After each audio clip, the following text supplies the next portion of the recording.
Coming up on today's edition of Locked On Eagles, we're talking about the passing game. The Eagles offense is set to break records this year through the air. I want to talk about as well Jalen Hurts' emergence, if there's any similar comparisons through NFL history, some A.J. Brown talk, all that and more on a Friday edition of Locked On Eagles.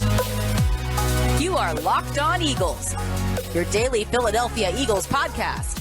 Part of the Locked On Podcast Network, your team every day.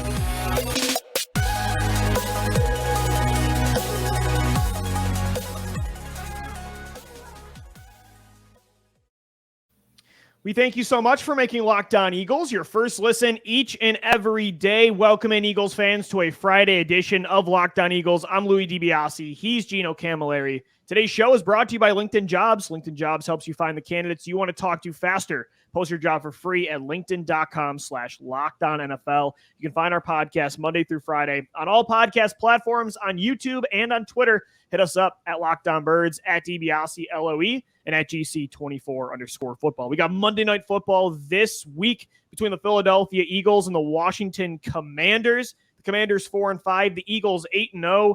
Gino, it's crazy. I mean, all four teams in the NFC East, they're battling for playoff position, a playoff berth, and this is a big game for both sides.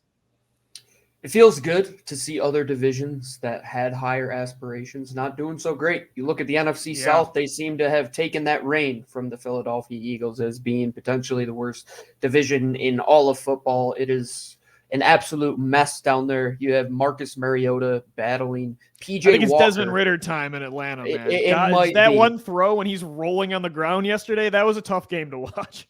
It might be. We're going to see better play out of some better teams this coming Monday. Yeah. I don't think the record of Washington really indicates how much talent they do have on that team. And the Eagles might be the first test that Chase Young gets to see in quite some time, over a year since he's been away. If he is healthy, Lou, you have to take him into account. They have Montez Sweat. They have Jonathan Allen, Darren Payne on the defensive line. They're not a team that you can play around with and almost quote unquote play with your food like you did against Houston a couple of weeks ago. Right. Because if you do that and then all of a sudden they hit Terry McLaurin on a bomb and all of a sudden Curtis Samuel's over 100 yards and Antonio Gibson has a rush game that he hasn't had all season, you could be behind the eight ball. So to come off of this stretch where you played last Thursday, you've had about 10 days off. You got healthy. Seems everybody's going to be ready to go, maybe outside of Avonte Maddox in the slot. But it looks like Jahan Dotson might not be ready to go in Washington as well. Yep. So you might be able to get by. Might break even there. Yeah, you might break even. But the rest of the guys, they're good. They're roaring. They're ready to go. They know what they have to play for. This is take care of business season, because once December hits, that's ultimately when you are playing for that seeding. That's when things are going to come down to those final weeks. This month right here is where you handle business, because in December, you're going to play the Giants. You're going to face Dallas again with Dak Prescott. Got Green Bay and Tennessee. You've got some tough matchups for sure. You can't let any of these games just slip by the wayside. You have to take care of business, much like 2017. And the NFC East, man, they're going to break records as well. They're on pace to nearly double what they have done in the last couple seasons. I mean, if they keep up with this pace, wins-wise, they're going to be well north of 50 at the end of the year, which would be incredible for what this division has done.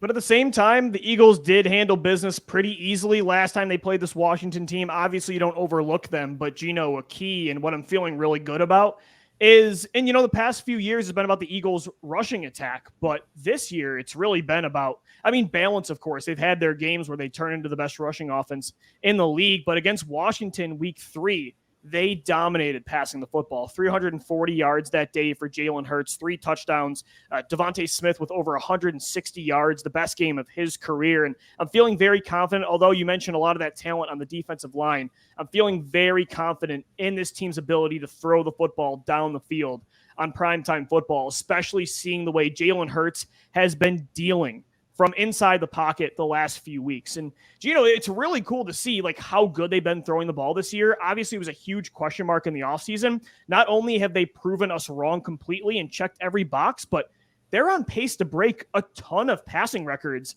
in franchise history. You look at Jalen Hurts alone, he's on pace to crush Carson Wentz's 2019 passing yards record for most in a single season. Remember, Carson had 4,000 yards, 4,039 to be specific. Hurts is on pace for 4,339 yards while also doing it at an extremely efficient rate. He is on pace right now to have the best completion percentage of any Eagles quarterback all time that started 12 or more games. That was set by Sam Bradford in 2015 with a 65% completion percentage. The difference is, Gino, Jalen's efficient completing the football, but he's being aggressive and not being checked down Sam Bradford. So it's really cool to see these records being broken. I mean, he's also on pace for 38 total touchdowns, which would break Cunningham's record from 1990, which was 35. I mean, I didn't think they were going to get to this height.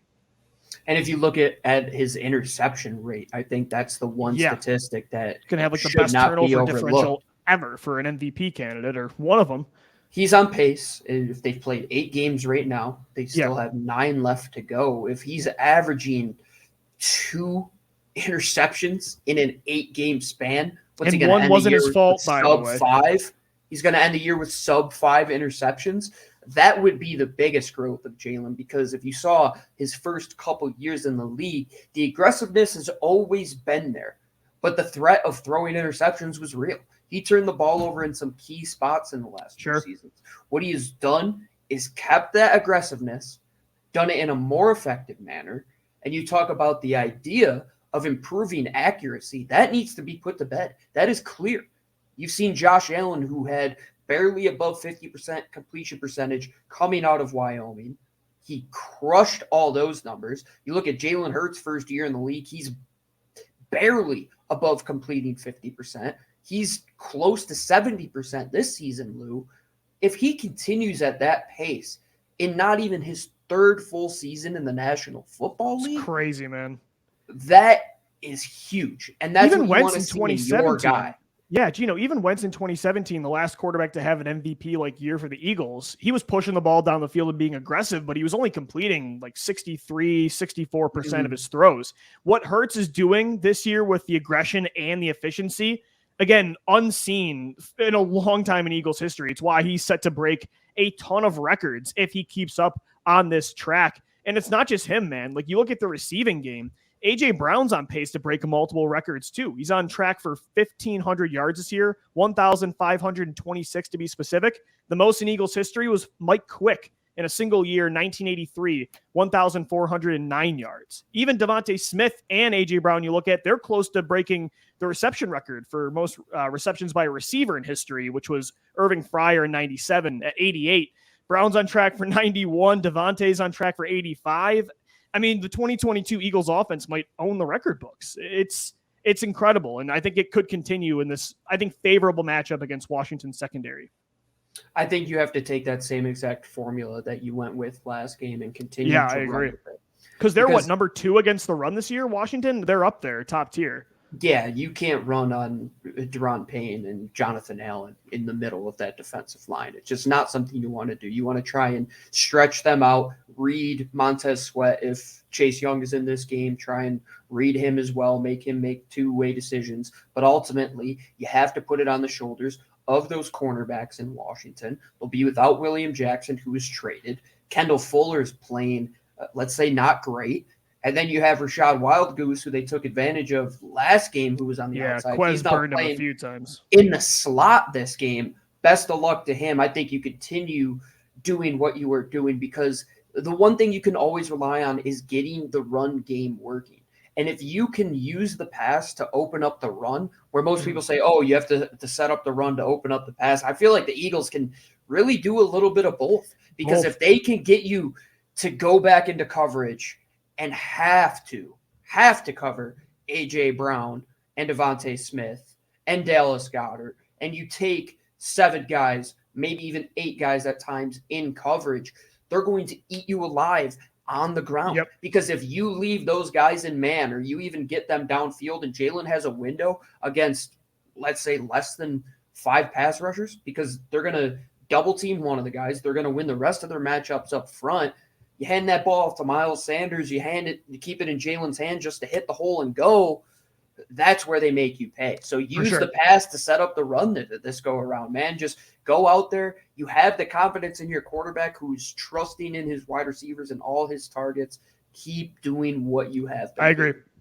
Jalen Hurts is breaking out in 2022. His emergence this year, it's very unique, Gino. I want to get into coming up next. If any past NFL quarterbacks have really had this kind of, trajectory that Jalen's been on the last few years. So we'll get into that coming up next right here on Locked On Eagles. But first, today's Locked On Eagles is sponsored by LinkedIn Jobs. These days, every new potential hire can feel like a high-stakes wager for your small business. You want to be 100% certain that you have access to the best qualified candidates available. That's why you have to check out LinkedIn Jobs. LinkedIn Jobs helps you find the right people for your team faster and for free. Head over to LinkedIn.com, then add your job and the purple hashtag hiring frame to your LinkedIn profile to spread the word that you're hiring. Simple tools like screening questions make it easy to focus on the candidates with just the right skills and experience so you can quickly prioritize who you'd like to hire and, of course, interview before that. It's why small businesses rate LinkedIn Jobs #1 in delivering quality hires versus leading competitors. LinkedIn Jobs helps you find the qualified candidates you want to talk to faster. Post your job for free at linkedin.com/LockedOnNFL. That's linkedin.com/LockedOnNFL to post your job for free. Terms and conditions do apply. We thank you so much for making this Friday edition of Locked On Eagles your first listen. Thank you for making Locked On Eagles your first listen each and every day. For your second listen, make sure you check out the Locked On Sports Today podcast. From the games that matter the most to the biggest stories in sports, go beyond the scoreboard and behind the scenes with local experts and insight only Locked On can provide. Locked On Sports Today, available on this app, YouTube, and wherever you get your podcasts. This is the last show we have until the Eagles' big Monday night battle with the Washington Commanders, who are 4-5, a half a game out of a wild card spot. The Eagles 8-0. They're trying to hold on to this 1 seed in the NFC. Go Buffalo Bills this week. They take on the 7-1 Minnesota Vikings. No. Gino, you got to do it, man. Case Keenum, the revenge game. He's got to take down Kirk Here, Cousins. hang on. Here, listen to me. Okay. Would you rather see Minnesota beat Buffalo to put them down in the AFC to limit their chances to make the playoffs, so you don't even have the threat to play them in the Super Bowl? They're not or missing the play playoffs. Minnesota? The Bills are not missing the playoffs. Josh Hey, Allen's Allen's out for a couple more weeks. You never hate know, the Bills brother. so much, I man. do It's so so funny. much. Well, Josh Allen isn't the only quarterback, though, Gino, in the past few years that's had. Look at that segue. I got to stop. That's an A+ segue right welcome. there. Josh Allen had a huge year 3 emergence in 2020, right? And I feel like throughout the NFL, the past 6-7 years, there's always trends people try to pick up on, right? And for quarterbacks, it always felt like it was that year 1 to year 2 jump. We saw it from Carson Wentz from 2016 to 2017. We saw it from Patrick Mahomes in 2017 to 2018, Lamar Jackson. And then Josh Allen kind of broke that trend. Even Kyler Murray, I feel like, took a big step in year 2. At least halfway through the season, he was a top MVP candidate. And then Josh Allen, he kind of broke that trend by breaking out in year 3. And because Jalen Hurts didn't do it in the first 2 years, we're like, a lot of us doubted if he could do it, because a lot of quarterbacks, if you don't figure it out in the first 2 years, you probably don't figure it out. But Jalen, like Allen, has figured it out in year 3, Gino. And it's really unique, though, because unlike Allen, Hurts was a player that didn't have a lot of those same traits. He wasn't a first-round pick. He wasn't a player that was expected to take this jump. And the fact that he still did makes it a really cool, unique story that, I don't know, can you think of any other quarterbacks that have took a similar path? It's tough to find them. It's very similar to, let's think back to elementary school with the scientific method, right? And I think with quarterbacks, this 3-year whole sequence can really be broken down into a methodology. Year 1 is your observation and your questioning period. You're trying to figure out exactly who this player is, right? Like, we brought this talent in, whether it's the first round, second round. We want to see what he could do on an NFL level. Then year 2, that's your research. That's where you're doing and creating hypothesis. Can he make a throw in this area? Can he do this rolling outside the pocket? Is he better moving to his left or right? Is he better against zone, better against man? You figure that out. You do all this testing. And then year 3 is really that conclusion period. Figuring out, what now do we have? Mm-hmm. What is this ball of clay? What is this experiment that we have figured out, tried to put all the variables around, brought in new wide receivers, gave him an offensive line, gave him a running game. what is this guy now? And sometimes you find out that he's not the guy. You find out that you drafted a guy who is nothing more than just another quarterback in the National Football League. And we have seen that time and time and time again. I think you could look at Jared Goff. Has Jared Goff evolved since year 3 in who he was? Not really. He's kind of been that same player. He's been that same player for years. Kirk Cousins, I think, is the ultimate example of this. What has he been beyond his first couple of years in the league? He's been that same player. And you can come to that in that 3rd, 4th year jump, depending on when they actually do get in there. Jalen Hurts, it's kind of a 2.5-year jump if you really think about it. So a little quicker pace. And it is different, I guess, because he did start, and he didn't start year 1. So, it's kind of like a year 2 jump in a way. And the thing I look at is, was it always in his build as a quarterback? And that's what I think the greatest takeaway from these exact situations is. What did we overlook? What part of that player did we overlook? Like when you're doing a science experiment, you mix 2 things the wrong way and you said, oh, I read this label wrong. I should have put this in there. That's what Jalen Hurts is. Maybe we found a guy who has good enough arm strength. He has a good enough understanding of football, reading defenses, and his athleticism and his will to win were just better than everybody else out there. And maybe this is one of those outlier scenarios, which I think that is what we have to take away, that this doesn't happen all the time. There are very few scenarios, and you have to find those ones where you do strike gold. Sometimes you weren't looking for it, but you found it. Because, he's not a Josh Allen that has this huge, strong arm. Like normally, if a quarterback that's not a first-round pick, that doesn't have the best physical traits, and not to say Jalen doesn't have great traits. I mean, he's one of the most mobile quarterbacks in the NFL. He has good mechanics and accuracy. So he's not just this not talented player. You know what I mean? He's not Tom Brady, if you will. That's a 6th-round non-athlete that became the greatest quarterback ever. But you know what I mean? Like a quarterback that's not really a top prospect that hasn't taken a jump in 2 years. Normally 99.9% of the time, that player doesn't become a franchise level. You get Drew Lock 99% of the time is Drew Lock. Yep. But there are, I guess, some that have done it. I would say, and these are 2 players that get a lot of comparisons with Jalen Hurts when it comes to, we've talked about what his ceiling could be. I feel like Russell Wilson might be a similar comp where the first 2 years, he was a good opportunistic quarterback that was mobile, really good late in games, and you won with him with a really great roster. I feel like that was Jalen Hurts a lot last year. And then Russell Wilson, when he kind of had to carry the load more and, the Legion of Boom was gone, but the weapons got better. Russell Wilson was a guy you started to win because of, right? And he wasn't someone you expected that of. He was a 3rd-round pick that I think in 2013 and 2014, most people thought that's who Russell Wilson's going to be. I don't think everybody expected him to keep becoming this elite quarterback. And so Russell Wilson, maybe Dak Prescott, I guess you could say, but even Dak Prescott has not gotten to this ceiling that Jalen's been playing at this year. So even Prescott might not even be a great comp. Russell Wilson might be like the only one I can think of. Yeah, I wouldn't put Dak in that consideration. Because he was never an MVP candidate. What has the guy won? What has he won? Yes, what are people so obsessed with this guy to think that we can't compare him to Jalen Hurts right now? He can't stay on the field. Can I be honest? What's the difference between Dak Prescott and Kirk Cousins? I mean, they're both 4th-round picks that definitely elevated their ceilings. We can have this conversation, Cowboys fans. We can have this one. They both have one playoff win. They both have one playoff win, and they're good, not great. So that our quarterback has already surpassed. Yeah. So I guess Russell Wilson might be the only comp, and maybe Geno Smith now, man. He's 32. He's an MVP candidate. So I guess Geno could be in that conversation, but it just goes to show.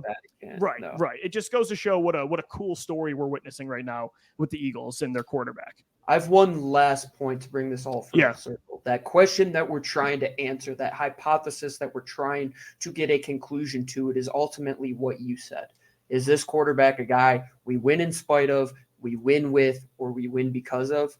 Everybody's trying to get that guy you win because of. I need a shirt of bell curve. The bell curve, dude. There's 20% that are bad. The 80% is average. And then the rest of that percentage, it's probably closer to like 5% or in the great area, that great sphere. And that's what we're trying to get to. Is Jalen Hurts great yet? He's on the cusp, man. You can't look at that conversation with past quarterbacks that we have talked about and checked off all those boxes for each one of them and said Jalen Hurts hasn't checked off a lot of the similar boxes that those guys have. Absolutely. There was a day this week where BetOnline had him as the number one MVP candidate. It's moved since, but the Eagles have a top-tier quarterback in 2022. He's got a lot of help. A.J. Brown, DeVonta Smith, Dallas Goedert, Gino to wrap up the show coming up next. I do want to get into some A.J. Brown talk. Pro Football Focus posed an interesting question today that I want to get your thoughts on. We'll get into that coming up next right here on Locked On Eagles.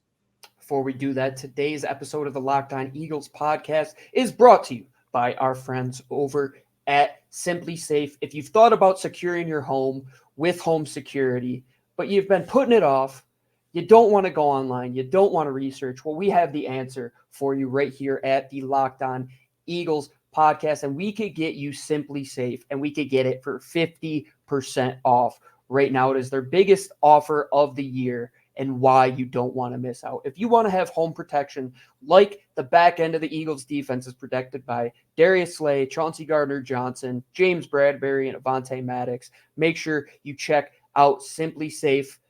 If you're on the road, if you're on vacation, 24/7, somebody will be monitoring your home to make sure everything is safe. All you have to do is sign up for Simply Safe today. Go to simplysafe.com/LockedOnNFL to get all the benefits. 24/7 professional monitoring agents with a trademarked Fast Protect technology. Your whole home is secured. Doors, windows, they have cameras. Somebody will always be checking on your home, all for less than $1 a day. For less than $1 a day. That's just incredible value. Don't miss your chance to save big on the only security system I recommend. Get 50% off. 50%.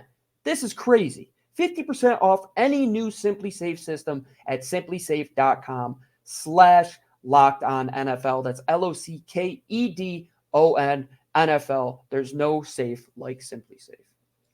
This is Locked On Eagles, your daily Philadelphia Eagles podcast. I'm Louis DiBiase. He's Gino Camilleri. It's a Friday edition of the show. You can find us 5 days a week on all podcast platforms and on YouTube. The Eagles take on the Washington Commanders this Monday night at Lincoln Financial Field. Little disappointing Carson Wentz isn't playing. The revenge game would have been a fun atmosphere, but still a good game. Taylor Heineke's won 2 of 3 in his starts for Washington. They're battling for a playoff spot. The Eagles are trying to hang on to this division lead and secure a 1 seed in the NFC. So a lot riding on this football game as the Eagles look to stay undefeated, by the way, not only in the entire NFL, but their record in the NFC East. And, Gino, that's big too when it comes to, potential tiebreakers with the Giants and Cowboys, who are still nipping at your heels, and you've got 3 matchups with those teams still.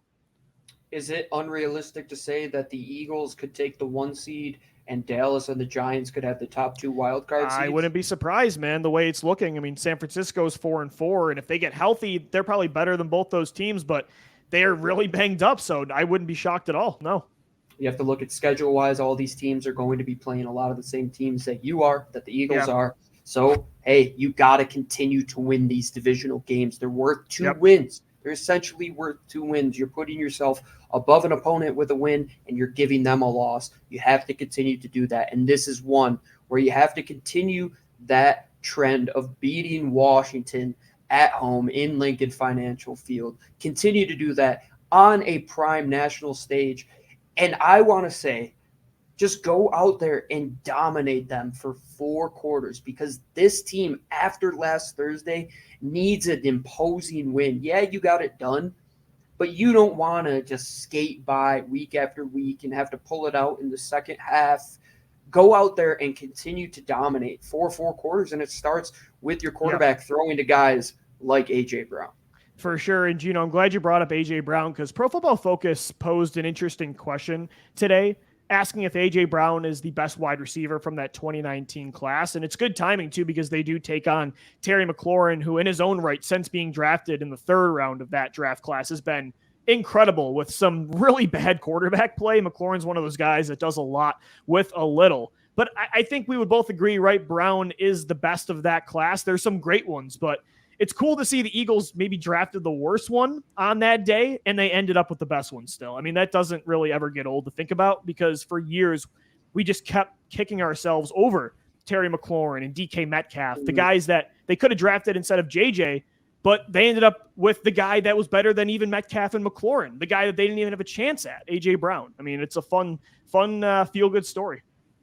How much has come from just redemption, baby. DK Metcalf not being able to run elite routes. A.J. Brown gets drafted ahead of him. He wants a lot of money. He wants to get paid, and Tennessee doesn't want to pay him that money. So who swipes in is Howie Roseman coming in and saying, we'll pay you all the money in the world. Because you're right, Lou.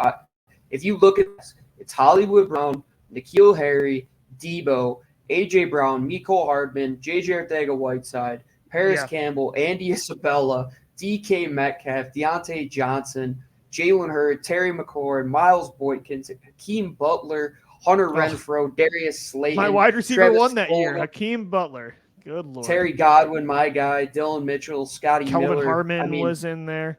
Yeah, he blows all of those guys out of the water, in my opinion. I mean, Deebo's probably a very, very tight race between those two right now, especially with what Deebo was asked to do inside of San Francisco's offense. But, man, A.J. Brown in two different cities with Ryan Tannehill and then Jalen Hurts. He's done it with multiple different quarterbacks and multiple different offenses with multiple different coordinators. And he truly is that guy that you say talent overcomes scheme. That is that guy. Big people beat up little people. I will always use that one from Chip Kelly. He is that guy. He is the guy that can do everything for you the first time since Terrell Owens. You look at T.O., what he was. He was a physically imposing, route-running wide receiver who will make every single catch. Who does that remind you of? A.J. Brown. A.J. Brown among those 2019 receivers, and you mentioned Deebo Samuel is amazing. I wish the Eagles just at the time would have simply took DK Metcalf or Terry McLaurin, but A.J. Brown has been better than all of those guys this year. He, again, according to Pro Football Focus, compared to those 2019 receivers, he has the number one passing, or I should say receiving grade. He has the most receiving yards of all those players, the most touchdowns, and the most receptions of 10-plus yards. Again, those are great players, but the Eagles got the best one finally, 3 years later. And Gino, I would even go as far to say even the 2020 mistakes that we kept saying, man, if only they would have went up to get CeeDee Lamb, or if they would have just took Justin Jefferson, I would take A.J. Brown probably over anybody in those two classes. I do wonder if you gave these general managers the entire pool, who they would take. It's probably pick your preference because a lot of these guys are just stars with different styles, but it's probably Brown or Jefferson. That is a great summer show, my friend. Ranking, let's say, the last 4 draft classes at the wide receiver position. Because it's getting good, man. Each year there have been, even this past class, the Ohio State kids, Garrett Wilson and Chris Olave. Higher and higher. You're giving up better assets to guarantee that you're getting one of these game-changing wide receivers. And remember when receiver talent, Gino, real quick, sorry, receiving talent used to take forever, it felt like, to develop. And now it's almost the opposite. It's like rookie running backs in a way.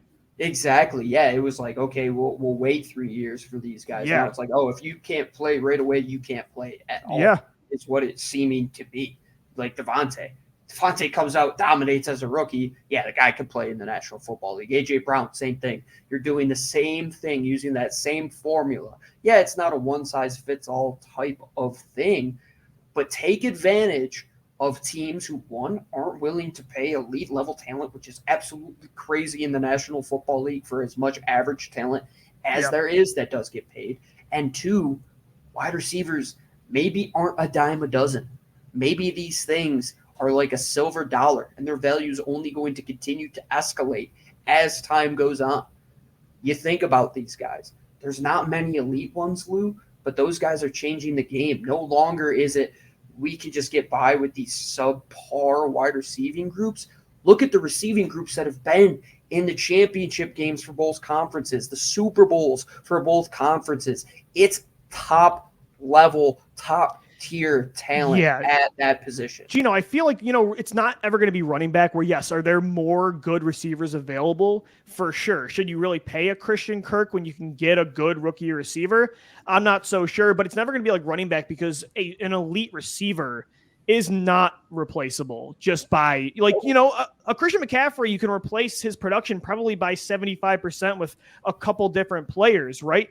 The Eagles, you can replace LaShawn McCoy's production eventually with Jay Ajayi and a LeGarrette Blount and a Corey Clement. But with receiver, it's like, yeah, can we get our wide receiver 2 maybe through the draft? For sure. Can we get our future star? Absolutely. But when you get that star, you're going to pay him at the same time. Like the Titans not drafting AJ Brown or paying AJ Brown because they can draft Treylon Burks. That's not the same thing as running back. It's the one part where my analytic brain that has watched Moneyball had said, oh, you can use these couple guys to get that production. It hasn't worked that way in Philadelphia. They've done it for nearly 20 plus years since we have followed this team. You look at the best wide receiver groups that they ever had, Lou. It's Harold Carmichael, Mike Quick, Terrell Owens, A.J. Brown, Deshaun Jackson, guys that are near Hall of Fame caliber talents or are Hall of Famers. That's really what it is, man. And I am so grateful for whatever Tennessee was doing in that building on draft day for Howie Roseman to swoop in and get him Brown on the outside. Yards than He's any or all, I should say, Titans wide receivers in 2022. My favorite stat so far of the year. We've got more for you all throughout the week, each and every week, all throughout the year, right here on Locked On Eagles, your daily Philadelphia Eagles podcast. We'll be back Monday night after the Eagles take on the Washington Commanders. Hopefully that will be another big victory for a 9th straight win. Subscribe to Locked On Eagles on all podcast platforms and on YouTube as well. Thank you for making Locked On Eagles your first listen each and every day. For your next listen, check out the Locked On Sports Today podcast, the biggest stories of the day, plus instant reactions, big game recaps, and the take of the day. Available on the Odyssey app, YouTube, and wherever you get your podcasts. For Gino Camilleri, I'm Lou DiBiase signing off. As always, thank you for downloading. Thank you for watching and listening. Let's go, Birds. Fly, Eagles, fly.